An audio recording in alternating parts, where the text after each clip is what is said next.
और इस वक्त मैं मैसूर पैलेस में हूँ और यहाँ अंदर प्रवेश करने के लिए 100 रुपये का टिकट आपको कटवाना पड़ता है।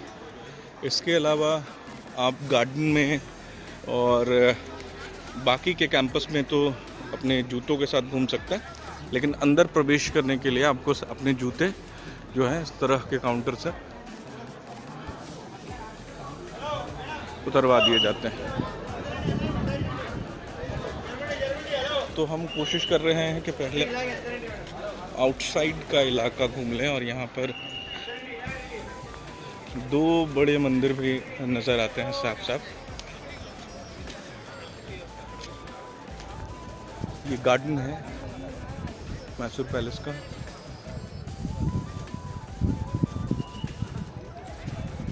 और बहुत बड़े इलाके में ये गार्डन जो है फैला हुआ है। मैसूर पैलेस का कैंपस ही इतना विशाल, इतना बड़ा है कि उसके एक राउंड लगाने में ही समय जाएगा। सारे पैलेस में बल्ब लगा दिया गया है, सारे जगहों जो हम देख पा रहे हैं। ये देखिए पैलेस के अंदर इस तरह की शानदार सीलिंग में काम हुआ है और इसमें मैथोलॉजी को बहुत शानदार तरीके से दिखाया गया है।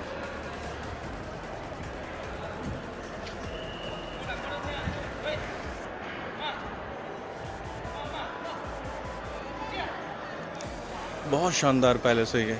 और यहाँ से आप तोप के गोले और तोप पुराने ज़माने के देख सकते हैं। यहाँ पर अब भी रखे हुए हैं 6, 7, 8, 9, 10, 11, 12, 13 से ज़्यादा तोप नज़र आ रहे हैं।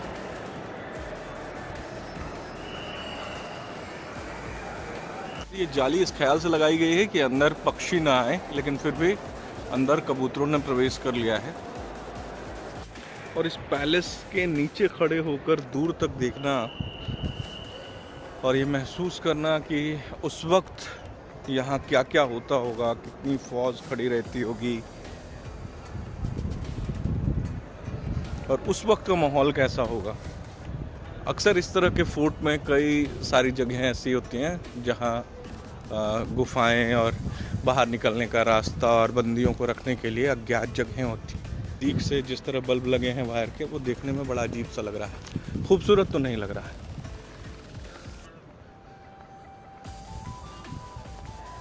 और इस महल के चारों तरफ एंट्री पॉइंट और एग्जिट पॉइंट हैं, तो चारों तरफ दरवाजे हैं।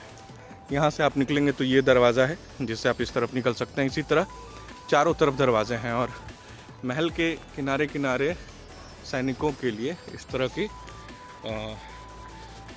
एक क्या कहें इसको, एक तरह की सैनिकों के रहने के लिए और नज़र रखने के लिए एक दीवार सी जगह है जहाँ वो बीच में खड़े होकर सब तरफ नज़र रख सकते हैं। तो ये जो है ये किला को खूबसूरत बनाता है। और गाड़ियाँ BMW ज़्यादातर मुझे तो BMW ही दिख रही है। BMW गाड़ियाँ यहाँ पे खड़ी है और उस पर एक मार्ग भी बना हुआ है। मैं कोशिश कर रहा था कि जो गाड़ियाँ हैं मर्सिडीज़ BMW की, उनके नज़दीक जाकर वो मार्ग देख सकूं, लेकिन मुझे जो सुरक्षाकर्मी हैं उन्होंने रोक दिया है। हालांकि अभी भी ऐसा लगता है कि पैलेस का बहुत सारा इलाका प्राइवेट इस्तेमाल होता है और बहुत सारे लोग जो इस राजवंश से जुड़े हैं अब भी इन पैलेस में एक प्राइवेट स्पेस रखते हैं।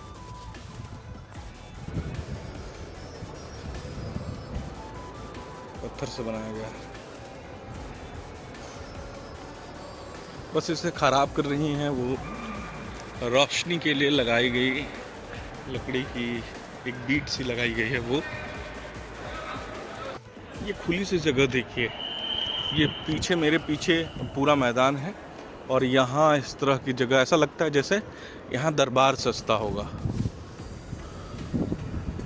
बिल्कुल उस तरह का स्पेस है यहाँ पर, जहाँ यहाँ इस तरफ सारे मंत्री बैठते होंगे, यहाँ राजा बैठते होंगे और इस तरफ पूरी सेना खड़ी होती होगी।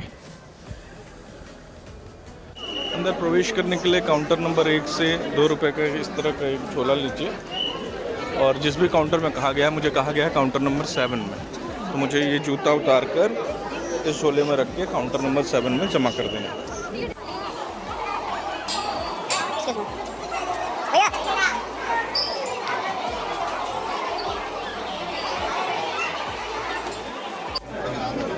उसके बाद खाली पैर बढ़ जाइए पैलेस की तरफ। यहाँ से वे टू पैलेस एंट्री लिखा हुआ है।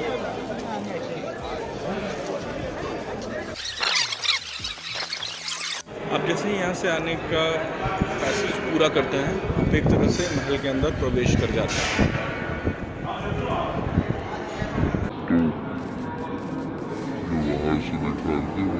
इस तरह के महल के छत पर या सीलिंग पर कितना शानदार उस वक्त भी काम होता होगा, और ज़्यादातर ये काम हाथ से कारीगर करते थे। और थोड़ा सा भी अगर भ्रम था तो देख लीजिए, वो तोप ही था, और जो मैंने आपको बॉक्सेस वाले दिखाए थे वो ये थे जहाँ एम्यूनिशन रखे जाते होंगे, और यहाँ पर से दूसरी चीज़ों से फायर यहाँ से दूसरी जगहों से होता होगा।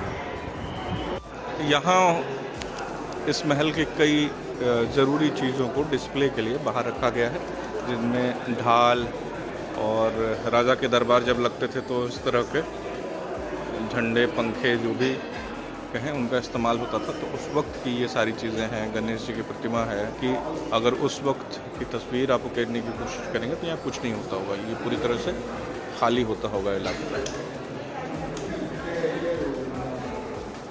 गाड़ियों को प्रवेश के 2 पैसेज हैं, एक जहाँ से हमने टिकट फड़वा कर एंट्री ली वो, और दूसरा ये भी। अगर किसी को अंदर प्रवेश करना है तो सीधे यहाँ से इस गेट से होता हुआ इन सारी एक तरह से कहें कि शुरुआती जगहों को क्रॉस करते हुए सीधा महल में प्रवेश कर सकता है।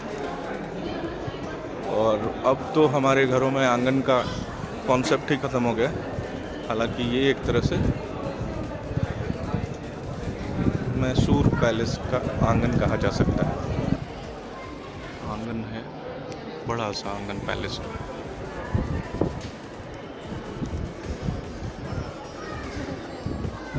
गाड़ियाँ यहाँ तक तो आसानी से आ जाती होंगी, और इस तरफ प्रवेश के लिए भी एक सीढ़ी दी हुई है कि जिसको सीधे जिस कमरे में जाना हो इस सीढ़ी से आराम से जा सकता है। इसके अलावा 2 रास्ते हैं, एक रास्ता यहाँ पर भी बन रहा है जो आपको अंदर की तरफ सीधे ले जाता है महल की तरफ, और ये फ्लोरिंग और ये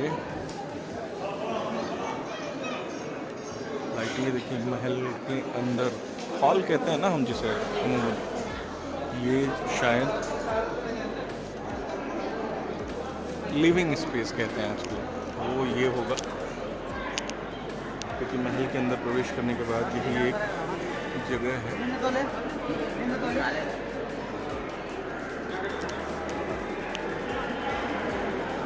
हाँ, फैन, बड़ा सा झूमर, और इसके चारों तरफ की लाइटें देख सकते हैं जिसे अभी भी जला कर रखा गया है। महल के अंदर प्रवेश करते हुए कई सारी चीज़ें आप आकलन कर सकते हैं अपने हिसाब से। हालांकि महल के बारे में बताने के लिए, इस महल के डिटेल जानने के लिए बहुत सारे लोग हैं यहाँ पर। कुछ सवाल हैं तो उनसे पूछ सकते हैं, हम बस इस डर से नहीं पूछ रहे हैं कि वो चार्जेबल ना हो। महल में बहुत सारी तस्वीरें बनाई गई हैं जो उस वक्त के दृश्य को आपके सामने रखने की कोशिश करते हैं।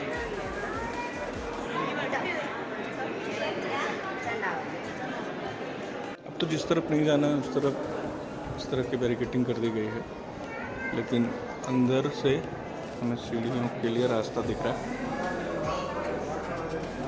इस तरफ जाने की इजाज़त नहीं। ये एक तरह से परिचय कक्ष है। यहाँ उन सभी राजा महाराजाओं के, उनके बच्चों की तस्वीरें हैं और उनका नाम परिचय के तौर पर दिया गया है। ये उस वक्त के संदूक, चिट्ठियाँ, वाद्य यंत्र और कुछ किताबें और बहुत सारे मोमेंटम जिसे हम कहते हैं वो हैं।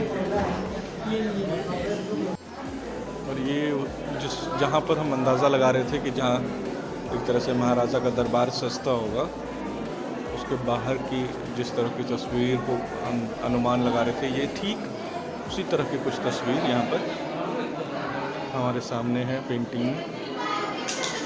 नोटिस करने लायक है। 110 साल पुराना वाला लिफ्ट है। आजकल भी काम करता है बट इस्तेमाल नहीं करते। फर्स्ट फ्लोर में लिखवा दिया, एसी बोर्ड लगाया हुआ है। एसी माने तो अल्टरनेट करंट जो बोलते हैं, एसी डीसी जो बोलते हैं। डिफरेंट का कंपनी का नाम जो मैरिज एंड स्कॉट लंदन जो बोलते हैं।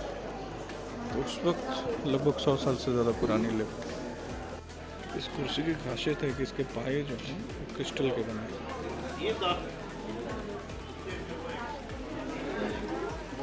इसके अलावा ये भी बताया जा रहा है कि ये महाराजा की जो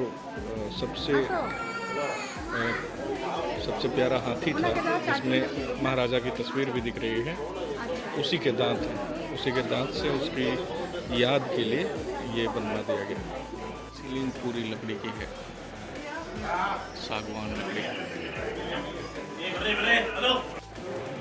ये देखिए, यहाँ से हॉल कुछ इस तरह दिखता है और यहाँ पर दो इस तरह के शेर है या चीता है, शेर ही है, शेर इस तरह के लगाया गया है। पता नहीं ये पहले यहाँ पर था या नहीं, क्योंकि ये ऊपर से रखा हुआ फ्रेम नजर आ रहा है।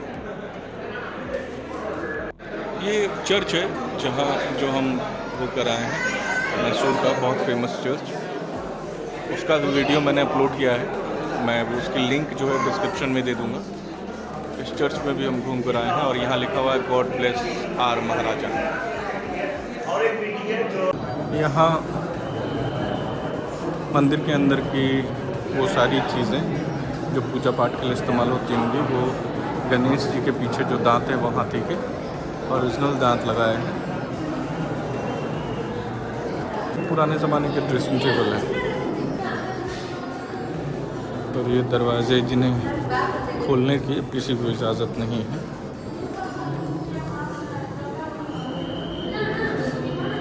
इतनी मजबूती से बंद कर दिए गए। और इस पैसेज के उस तरफ भी एक छोटा सा दरवाज़ा है। हमारी उत्सुकता आज भी होती है जो छुपाया जा रहा है, जो बताया नहीं जा रहा। बहुत सारी चीज़ें इस महल में दिखाई जा रही हैं, लेकिन बहुत सारी चीज़ें छुपा भी दिख रही हैं। यहाँ की खिड़कियों से हम बाहर का नज़ारा देख सकते हैं।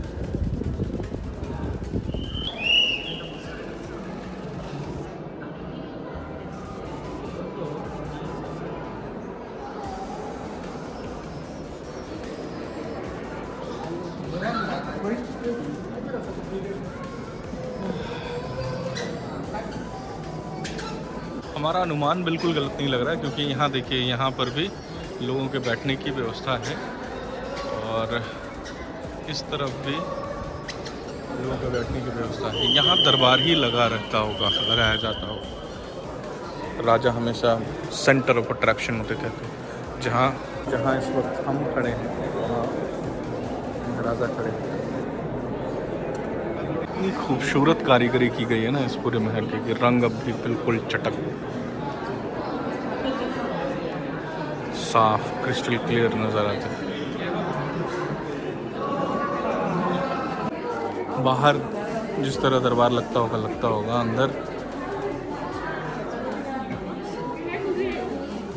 अंदर भी यहाँ दरबार लगता होगा।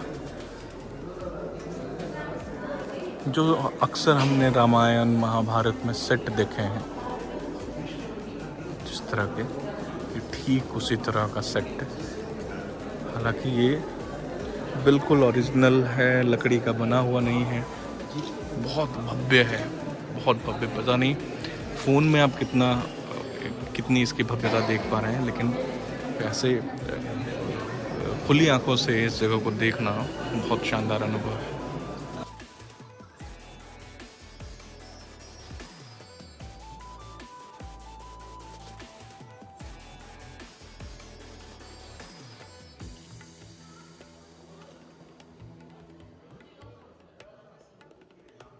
दीवारों पर भी नक्काशी की गई है, जिसे ऊपर से लेमिनेशन से सुरक्षित करने की कोशिश की गई है।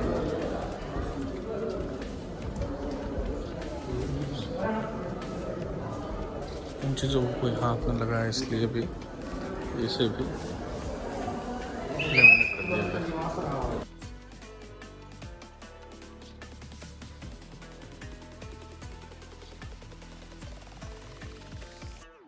तो इस तरह मैसूर पैलेस हमने घुमाने की, बाहर से भीतर से सब दिखाने की कोशिश की। और मैसूर एक बेहद ही खूबसूरत शहर है। शहर में और भी बहुत सारी चीज़ें हैं। इसके अलावा वृंदावन गार्डन है जो आप घूम सकते हैं, जू है जो आप घूम सकते हैं। लेकिन गार्डन और जू घूमने की मुझे इस वक्त इच्छा नहीं है। अगर इस शहर ने दोबारा आमंत्रित किया तो मैं कोशिश करूँगा कि वो जू और जो बची चीज़ें हैं वो देख सकूँ। मेरा रास्ता लंबा है, इसलिए मुझे अब यहाँ से निकलकर एक और शहर जाना है। तो मैं आग्रह करूँगा आपसे कि आप इसी तरह मेरे ब्लॉग में बने रहिए और कोशिश होगी कि वो नया शहर जो वादियों में है, पहाड़ों में है, वो आपको दिखा सकूँ। तो फ़िलहाल मैसूर पैलेस से मुझे इजाज़त दीजिए और कोशिश करता हूँ कि कुछ ही सेकंड बाद एक नई यात्रा शुरू जो कर रहा हूँ उसे भी जल्द अपलोड करके आप तक पहुँचा सकूँ। ये बांदीपुर टाइगर रिजर्व एरिया है। खूटी जाने के लिए आपको ये टाइगर रिजर्व का इलाका पार करना पड़ता है।